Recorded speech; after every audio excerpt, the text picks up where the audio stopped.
Сәлем достар, есімім Гүлдана Жанәліқызы. Бүгінгі айтатын тақырыбым бала аптечкасы. Жаңадан туған аналар бар, тіпті кейбір опыты бар аналардың өздері білмей жатады. Бала ауырып қалған кезде тіс ауырса, сүйектері, буын-буындар ауырып қалатын болса, қандай дәрі беру керек екенін білмей жатады. Мұрнынан суы ағып тоқтамай жатса, не дәрі беру керек екенін түсінбей жатады. Сол үшін нақты керекті қандай дәрілер керек, соны айтатын боламын. Каналдан алыстамаймыз, тіркеліп өтеміз. Сіздермен бірге дәрігер Гүлдана Жанәліқызы. Бүгінгі айтатыным аптека, аптечка.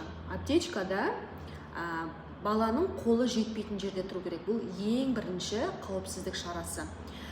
Және де дәрілердің несіне қараймыз, дозасына қараймыз, ашылған ба, егер сізде антибиотиктар, жөтелге қарсы сироптар, ол ашылған бір 3 ай, 1 ай, тіпті 2 апта өтіп кетсе де, оны қолдануға болмайды. Оны уже тастау керек деген сөз. Егер де дәрінің сырты жыртылған, болмаса су басып, сырты көрінбей тұратын болса, оны қолданудың қажеті жоқ, оны бірден тастаймыз. Енді қандай дәрілер керек? Ең бірінші бізде температура. Баланың тісі шықса да, суық тиіп қалса да, басталатын температура.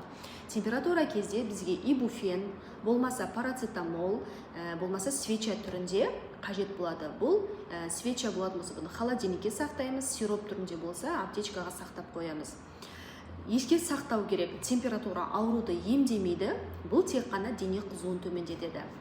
Екінші бір дәріміз, бұл ауру сезімі кезінде. Балаңыз құлап қалатын болса, тізесі ауырып, кейде реактивный артрит болады, суставтар ауырып, ісініп қызаратын болса, бір жерлерін кесіп алып ауыратын болса, тісі ауыратын болса баланың, бұл кезде біз ибуфен береміз, яғни ибуфен, ибупрофен. Бұл қабынуға қарсы ауру сезімін басатын препарат болып табылады. Бұны холодильникте сақтаудың қажеті жоқ, аптечкада сақталынады. Үшінші бір қажетті дәрі, бұл асқазан ішек жолы кезінде. Балалар көп жағдайда іші өтіп кетеді, болмаса құсады, сол кезде бізге ең керектісі регидрон. Регидрон бұл калий, магний, натрий деген микроэлементтерден тұрады.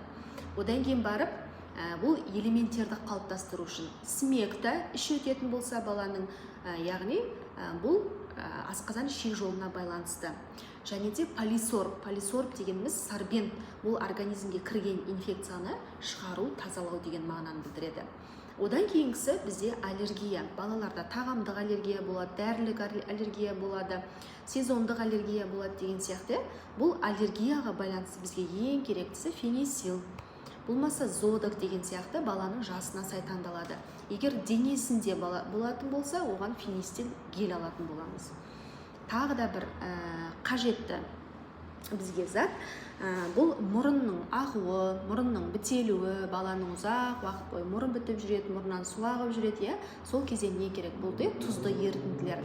Бұған аквамарис, аквалор, болмаса физиологиялық ерітінді натрий хлоридтің өзімен де мұрынды жуып тазалай беруге болады. Бұл біріншіден мұрынды тазалайды, мұрынның назофарингит дейміз, қатты ағып тоқтамай жүрген кезде соның қан тамырларды сужать етеді. Соның әсерімен емдеуге өте жақсы әсерін береді. Және де баланың аптечкасына керекті заттар бізде пипетка, кішкентай пипеткалар, екіншіден температурасын өлшейтін градусниктер, одан кейін кішкентай қайшы, бинт керек болады бізге. Одан кейін жараны өңдеу мақсатында, егер бала құлап қалатын болса, соны жараны өңдеу үшін сутегінің асқын тотығы, болмаса хлоргексидинді қолдансақ болады. Осындай нақты бізге керекті аптечкаларымыз осылар болады. Тағы да қандай да қызықты бір ақпарат керек болатын болса, мазалап жүрген сұрақтарымыз болса, комментарийға жазамыз, толығымен айтып кететін боламын. Тіркелеміз, ауырмайық, сау болыңыздар.